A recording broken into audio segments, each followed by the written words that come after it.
Welcome to this virtual commemoration of the Veteran History Project's 20th anniversary, culminating a year-long celebration.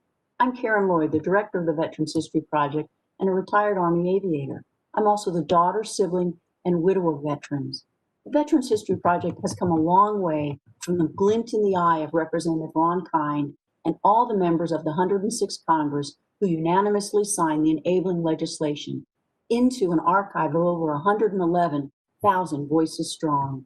I am honored and humbled to be part of this effort to learn about veterans' stories that would otherwise be lost.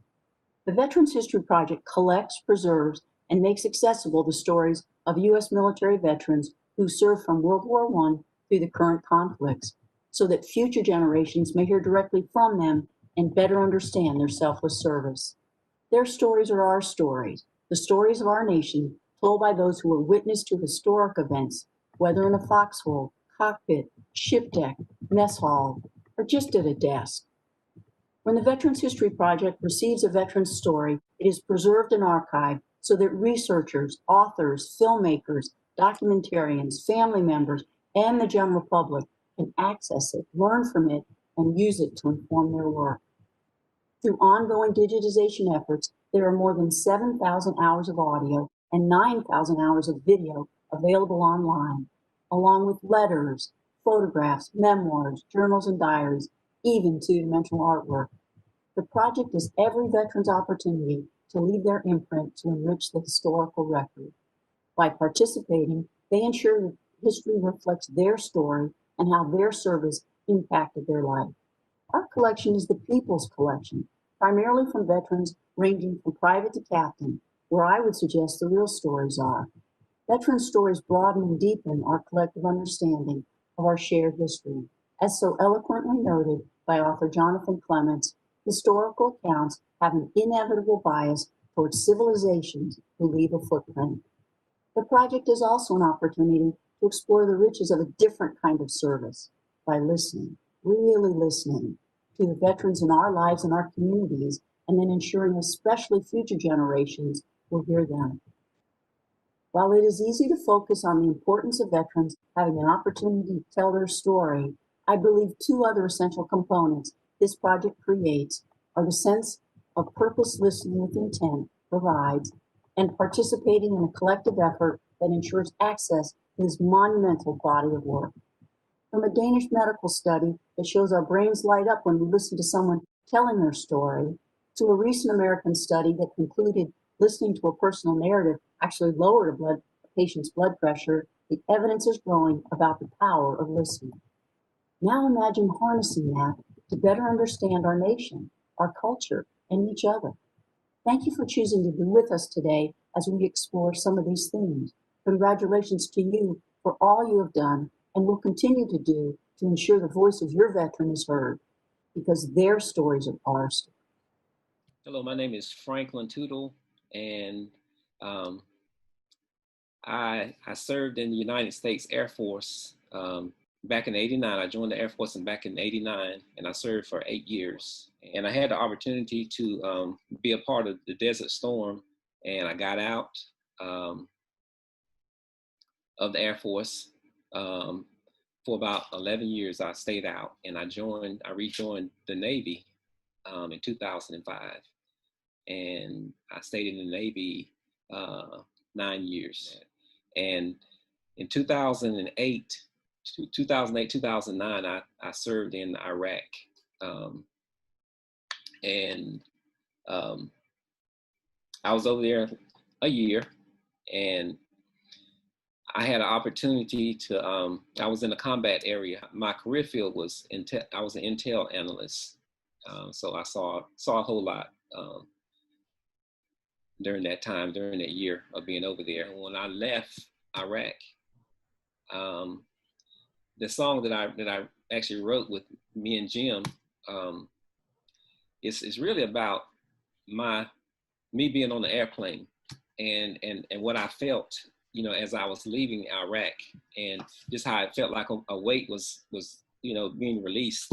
But like I said, when I got home, things kind of went downhill from there.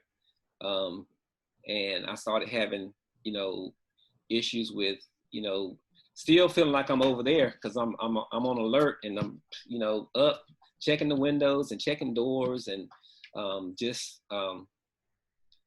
riding on the highway. I could see something on the side of the road, and, you know, I'm thinking it's IED and all those types of things, nightmares. So I was having all of these issues when I got back.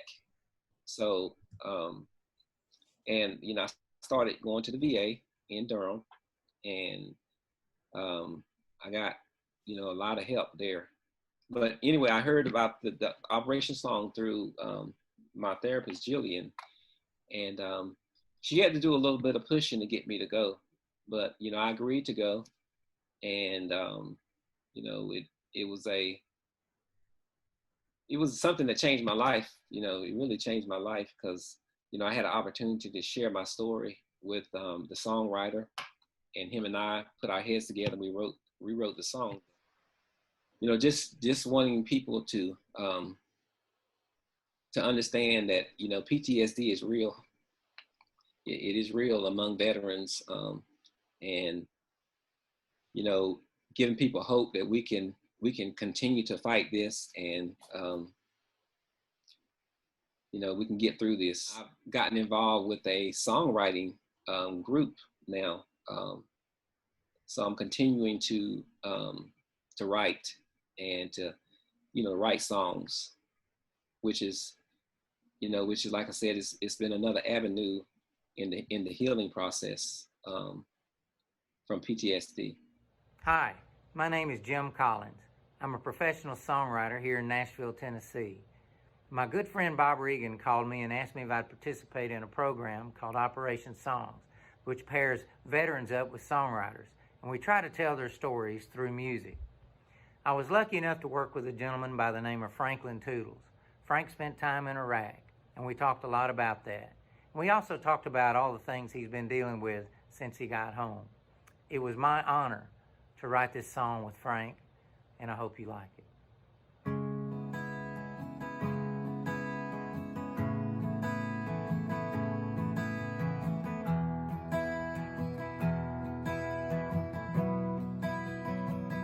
When I left Iraq, I felt a big weight off my shoulders. I thought it was over, but I was wrong. 'Cause now that I'm back, I'm still fighting a battle, hard one to handle all alone. Thank God for the VA. Thank God for my beautiful wife. Thank God for His grace. It saved my life.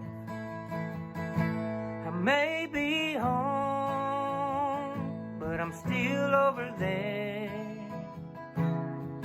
All the things I've seen still haunt my dreams and follow me everywhere. All the guilt, the strain, the fear, the pain show up in my nightmares. I may be home, but I'm still over there.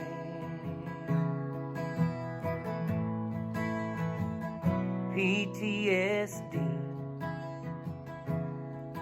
that's what the doctors call it. And I'll fight it just as long as I can breathe. 'Cause I'm fighting for my children, I'm fighting for my family, and I'm fighting for all those vets just like me. I may be home, but I'm still over there. All the things I've seen still haunt my dreams and follow me everywhere. All the guilt, the strain, the fear, the pain show up in my nightmares. I may be home, but I'm still over there. But this is a battle that I know I'm gonna win, 'cause God says He will keep you in perfect peace if you keep your mind stayed on Him. so I keep my mind stayed on him. I may be home, but I'm still over there. All the things I've seen still haunt my dreams and follow me everywhere. But I'll keep on trying, keep on fighting, and trusting the man upstairs. I may be home, but I'm still over there. Yeah, I may be home, but I'm still over there.